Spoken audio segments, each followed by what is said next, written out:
99% of people are not willing to do what it takes to make their dreams come true.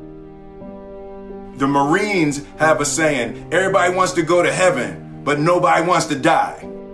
The center of bringing any dream into fruition is self-discipline. You know, something as simple as food and eating. It's not about your body as much as it is about your mind. It's getting command of your mind to be able to choose actions that are in your own best interest. Every day we are choosing shit that's not in our own best interest. So if the world is attacking you and the world wants to fight you and the world's trying to hold you down, so you're gonna kick yourself in the balls? So you're gonna stop yourself from getting what you dream. And I think the word discipline has kind of gotten a bad name. We think about it in terms of punishment. I'm not talking about discipline in that way. I'm talking about discipline in the sense that you forego immediate pleasure for the exchange of long-term self-respect.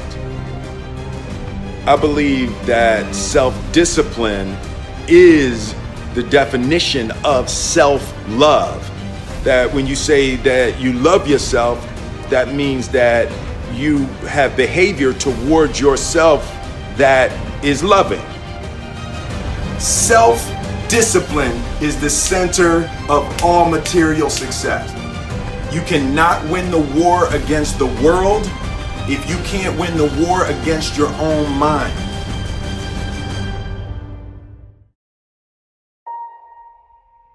Self-love is when you say to yourself, oh man, look, I know you and that girl got a real connection. I know y'all vibe, but that's your girl's cousin. So I love you too much to let you do that. It's like you say to yourself, hey man, look, I know you want to eat that pizza and it'll be really good, you know, but I can't let you eat that, man, because if you eat that pizza, you're going to feel like shit, you know, and I love you too much to let you eat that. Self-love is, hey, look, I know you got a test on Monday, you know, and I know you really want to go out with your friends. It's Saturday night, you want to go out, but if you fail that test, you're not going to feel good about yourself. You know, I love you too much to let you go out tonight. Self-discipline is self-love. If you want to be happy, you have to love yourself, which means you have to discipline your behavior. The road to sustained happiness is through disciplining your behavior. We tend to base our self-esteem on what other people think. And that's not really self-esteem. Self-esteem is supposed to be how we feel about ourselves. And I was just saying how dangerous it is to allow other people to determine how you're going to feel about you.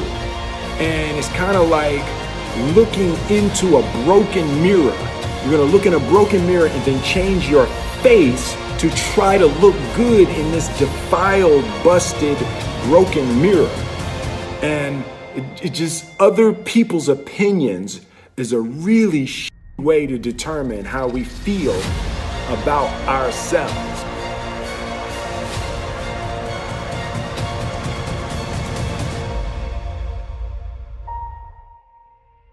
It don't matter whose fault it is that something is broken if it's your responsibility to fix it. For example, it's not somebody's fault if their father was an abusive alcoholic, but it's for damn sure their responsibility to figure out how they're going to deal with those traumas and try to make a life out of it. It's not your fault if your partner cheated and ruined your marriage, but it is for damn sure your responsibility to figure out how to take that pain and how to overcome that and build a happy life for yourself.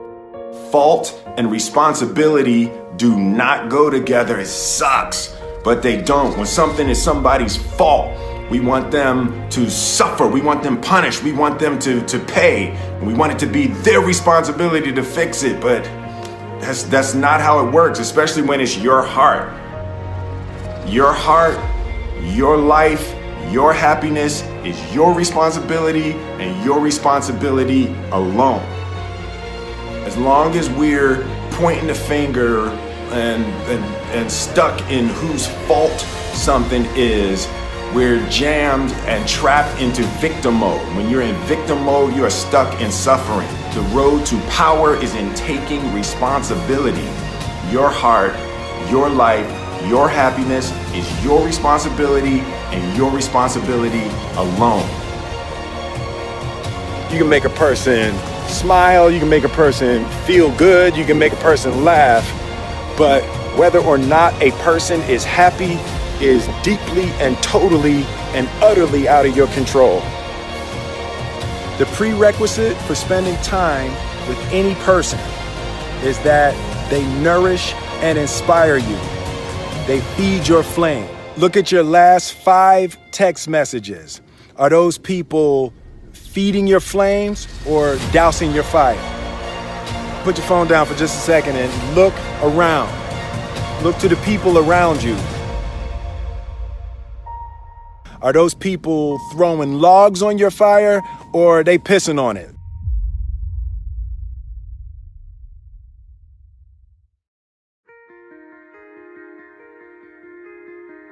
I want my life, I want my work, my family, I want it to mean something. And it's like, if you are not making someone else's life better, then you're wasting your time.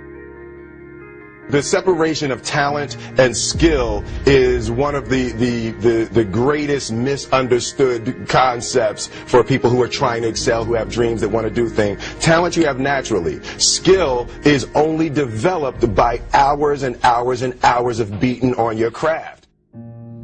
You don't try to build a wall. You don't set out to build a wall. You don't say, I'm going to build the biggest, baddest, greatest wall that's ever been built.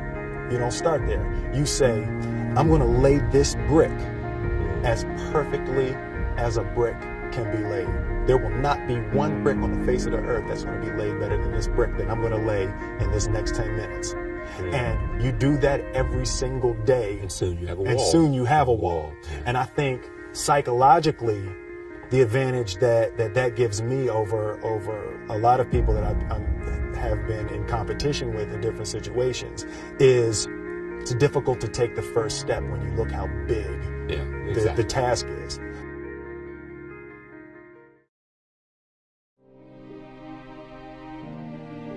The definition of who I am is very clear to me, and it also redefines who I want to be, in that I know for a fact that I'm stronger than I thought I was. You know, you can't help but ask yourself the question, what would I do if I was in Muhammad Ali's shoes? I'm motivated by fear. I hate being scared to do something. And I think what developed in my early days was the attitude that I started attacking things that I was scared of. Why were you scared in your bed the night before? What do you need that fear for? Just don't go. Why are you scared in your bed 16 hours before you jump? Why are you scared in the car? Why could you not enjoy breakfast? Fear is fear of what? You're nowhere even near the airplane. Everything up to the stepping out, there's actually no reason to be scared. It only just ruins your day. You don't have to jump. And then in that moment, all of a sudden, where you should be terrified is the most blissful experience of your life. And God placed the best things in life on the other side of terror.